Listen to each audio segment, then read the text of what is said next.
பிரவீன், தற்போது நீங்கள் நேரலை இணைப்பில் இருப்பீர்கள் என்று நம்புகிறேன். எனவே தற்போதைய நிலையில் பிரவீன், அதாவது எப்பொழுதுமே 5 கொள்கை தலைவர்கள் என்று யாரும் அறிவிக்காத வகையில் ஒரு வித்தியாசமாக காமராஜர், அதே போன்று அம்பேத்கர், பெரியார், அஞ்சலை அம்மாள், வேலு நாச்சியார் என்று 5 கொள்கை தலைவர்களை கொண்டு விஜய் தன்னுடைய அறிமுகத்துடன் உள்ளே களம் பதித்தார். தற்போது புதிதாக எம்ஜிஆரும் அண்ணாவும் வந்திருக்கிறார்கள். அந்த மேடையிலேயே ஒரு பக்கம் எம்ஜிஆர், ஒரு பக்கம் அண்ணா, நடுவிலே விஜய் நிற்பது போல்தான் செய்திருக்கிறார் என்ற தகவல் வந்து கொண்டிருக்கிறது. எனவே எம்ஜிஆரும் அண்ணாவும் திடீரென வந்திருப்பது ஏன் பிரவீன்?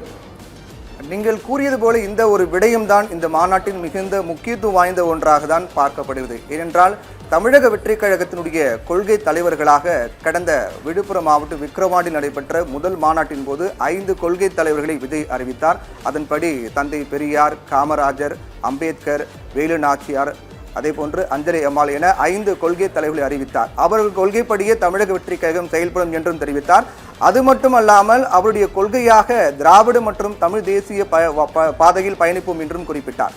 இப்படி கொள்கை தலைவர்களை அவர் தெளிவாக அறிவித்து விட்டாலும் கூட, கொள்கை என்ன என்பதை அவர் தெளிவாக அறிவித்து விட்டாலும் கூட, 2வது மாநாட்டில் யாரும் எதிர்பாராத வகையில் முன்னாள் முதல்வர்களான எம்ஜிஆர் மற்றும் அண்ணாவின் கட் அவுட் இடம்பெற்றிருப்பது என்பது ஏன் என்ற கேள்வி எழுப்பியிருக்கிறது. அதனுடைய வியூகம் என்ன என்ற கேள்வி எழுப்பியிருக்கிறது. அந்த கட் அவுட்டில் நாம் பார்க்கலாம், வாகை சூடும் வரலாறு திரும்புகிறது என்ற வாசகம் இடம்பெற்று, அந்த வாசகத்தின் கீழ்தான் முன்னாள் முதல்வர்களாக இருந்த எம்ஜிஆர் மற்றும் அண்ணாவின் கட் அவுட், நடுவில் விஜயின் கட் அவுட் இடம்பெற்றிருக்கிறது.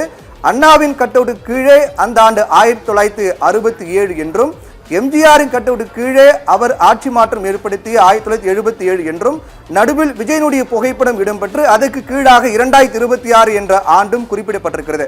இதன் மூலமாக அவர் என்ன சொல்ல வருகிறார் என்றால், 1967 மற்றும் 1977 மாற்றம் ஏற்பட்டது போன்று 2026 ஒரு மிகப்பெரிய அரசியல் மாற்றம் ஏற்பட போகிறது என்பதை மைய பொருளாக வைத்துதான் இந்த மாநாடே நடக்கிறது என்பதை சொல்வதற்காக தான் இந்த ஒரு அமைப்பு உருவாக்கப்பட்டிருப்பதாக தமிழக வெற்றி கழகத்தினர் தெரிவிக்கிறார்கள்.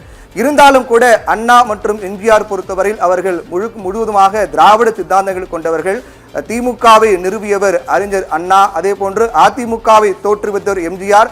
தற்போது அவர்கள் தோற்றுவித்த 2 கட்சிகளும் தற்போது தீவிரமாக செயல்பட்டு கொண்டிருக்கும் போதே அவர்களுடைய தலைவர்களை எப்படி இவர் பயன்படுத்தலாம் என்ற விமர்சனம் முன்வைக்கப்பட்டாலும் கூட, 1967 தமிழகத்தில் ஏற்பட்ட மிகப்பெரிய அரசியல் மாற்றம். அதுவரை ஆண்ட காங்கிரஸ் அப்போது முதல் முறையாக தோல்வியடைகிறது.